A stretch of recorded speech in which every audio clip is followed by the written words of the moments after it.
Moradores do bairro Araretama, em Pindamonhangaba, reclamam da ausência do poder público com a falta de investimentos em diversas áreas. Hoje, representantes da prefeitura estão no bairro para ouvir as reivindicações da população que podem compor a revisão do plano diretor da cidade. Outros 7 bairros da cidade também vão receber esse encontro ao longo dessa semana. Mas quem traz os detalhes ao vivo para a gente é a repórter Caroline Rossaz. Muito boa noite, Carol. Bom, qual é a principal reclamação dos moradores aí do Araretama?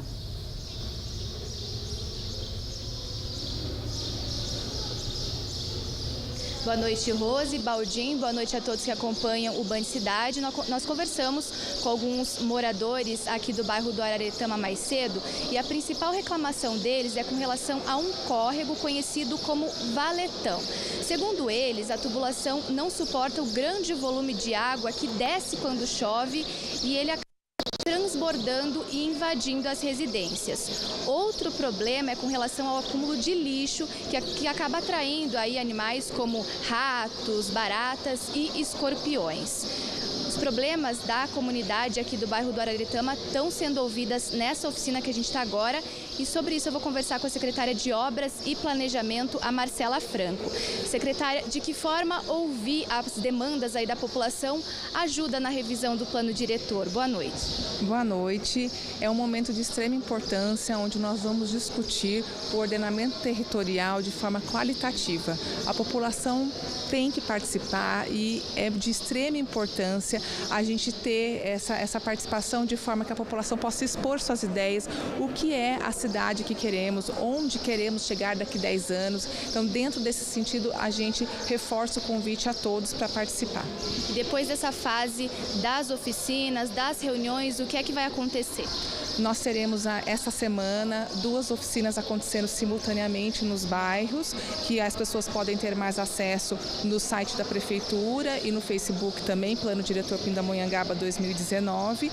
E após nós teremos 3 oficinas temáticos setoriais que vão abordar temas como desenvolvimento urbano, econômico, meio rural e meio ambiente. Qual que é a previsão para que essa revisão do plano diretor seja concluída? Dentro do nosso cronograma, nós temos agora a parte que seria o fechamento do diagnóstico, para que a gente possa, dentro de um grupo de estudo, apresentar as propostas, e a nossa previsão é que finalize em meados deste ano.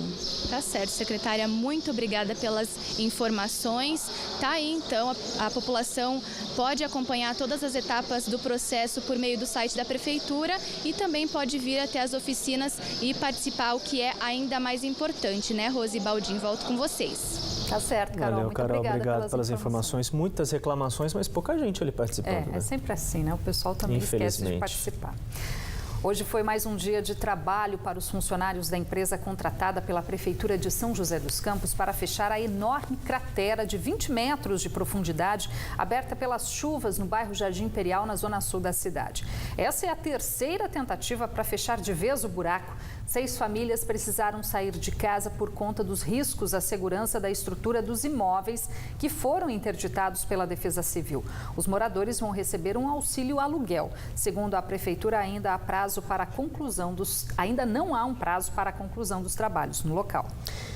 O adolescente de 16 anos que sobreviveu à queda de um raio neste domingo em Ilhabela, no litoral norte, recebeu alta nesta segunda-feira. Ele estava internado no Hospital Mário Covas após ser resgatado pelos bombeiros.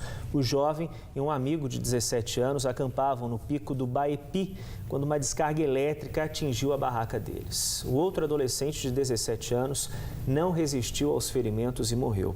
O corpo dele vai ser enterrado em Campinas. Segundo o hospital, o menino que sobreviveu não teve ferimentos, estava apenas impactado emocionalmente com o ocorrido. Esta foi a primeira morte por raio registrada em Ilhabela desde 2000, quando o Grupo de Eletricidade Atmosférica do INPE iniciou o levantamento de mortes. E o número de raios registrados neste domingo em Ilhabela, segundo o ELAT, surpreende. Foram 650 ocorrências de descargas atmosféricas em solo. O período de maior incidência foi entre 5 da tarde e meia-noite. Valor considerado muito elevado para um único dia, se comparado com a média de 3,9 0,4 raios por quilômetro quadrado por ano. Já em Caraguatatuba caíram 150 raios, mesmo valor registrado em São Sebastião. Em Ubatuba foram registrados 60 raios neste domingo.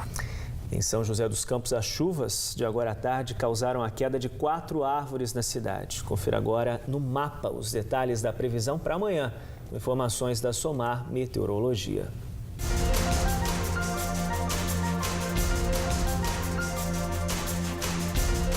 Em Campos do Jordão, na Serra da Mantiqueira, faz mínima de 15, máxima de 28 graus. Jacareí, São Luís do Paraitinga e Silveiras, no Vale Histórico, registram mínima de 20, máxima de 33 graus amanhã. Ilhabela e Ubatuba, no litoral norte, marcam mínima de 25 e máxima de 34 graus. Hoje fez 33 graus em São José dos Campos. Nesta terça-feira, a máxima cai para 31. Dia quente na cidade, com chances de chuva no final da tarde. Em Cruzeiro, a temperatura fica entre 20 e 21 graus amanhã. No litoral norte, mínima prevista de 26 e máxima esperada de 32 graus em Caraguatatuba. E o forte calor neste verão tem levado muita gente a buscar um refresco em rios e cachoeiras da região. Em Pindamonhangaba, por exemplo, um dos locais mais frequentados é o rio Piracuama. Mas os banhistas também precisam ter cautela na hora de entrar na água, pois nesta época do ano aumentam também os acidentes. Em um dia típico de verão e com esse calor não tem jeito. Mas a combinação fica ainda melhor quando se tem à disposição um lugar como esse para se refrescar, não é mesmo? Gostou demais aqui, terceira vez que a gente vem e está sendo muito bom. O calor do dia a dia, né? A gente tem que estar mesmo refrescando, tem que estar passeando, tem que estar curtindo, né? A natureza. Tá gostoso, calor, água bem geladinha, refresca, né? Muito bom, dá uma relaxada, né? E se o passeio for em família, a recomendação é nunca deixar as crianças sozinhas. Elas geralmente são mais aventureiras, curiosas e não têm dimensão dos possíveis perigos. Por esse motivo é que a Carla está sempre de olho na filha. As crianças, elas gostam de se divertir, né? Elas não veem o perigo, então os pais, principalmente os pais que bebem, tem que tomar muita atenção com as crianças. Porque aqui tem muito escorregadio e as crianças querem escorregador, né? Então tem que tomar muito cuidado. A minha tá aqui, presinha, só vai onde eu vou. É nessa época quente do ano que o número de visitantes em rios e cachoeiras aumenta. Por serem lugares consideravelmente tranquilos e refrescantes, se tornam a opção número 1 dos banhistas para o lazer. Mas nessa hora todo cuidado é pouco. Se for mergulhar, por exemplo, é muito importante observar a profundidade desses ambientes naturais, que escondem armadilhas que podem muitas vezes interromper o passeio antes do previsto. Há 2 dias, o Band Cidade noticiou 2 casos de acidentes em cachoeira. Um homem de 58 anos caiu de uma cachoeira em Ilhabela e sofreu ferimentos leves. O outro caso foi um morador de Paraty, que morreu após sofrer uma queda na Cachoeira da Escada, em Ubatuba. Segundo uma pesquisa da Sociedade Brasileira de Salvamento Aquático, o risco de lesões por mergulhos em águas rasas no Brasil é de 0,3 para cada 100 mil habitantes.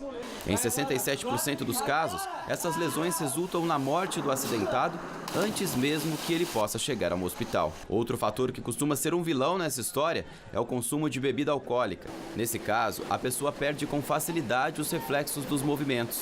Mais da metade dos afogamentos registrados em rios e cachoeiras está relacionado ao descuido dos banhistas.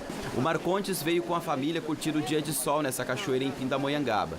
Ele acha que é o lugar perfeito para quem quer tranquilidade, mas é consciente de que tem que ter cautela para que a diversão não vire um problema.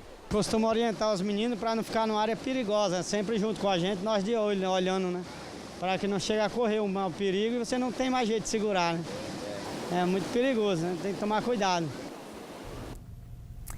E depois do intervalo, 2 casos de vandalismo são registrados em Taubaté e no litoral norte. E ainda estreia com o pé direito por 2-0. Taubaté vence a Penapolense e começa embalado a Série A2 do Campeonato Paulista. Hora certa para você, 7h13. Continue com a gente. O Band Cidade está de volta em instantes.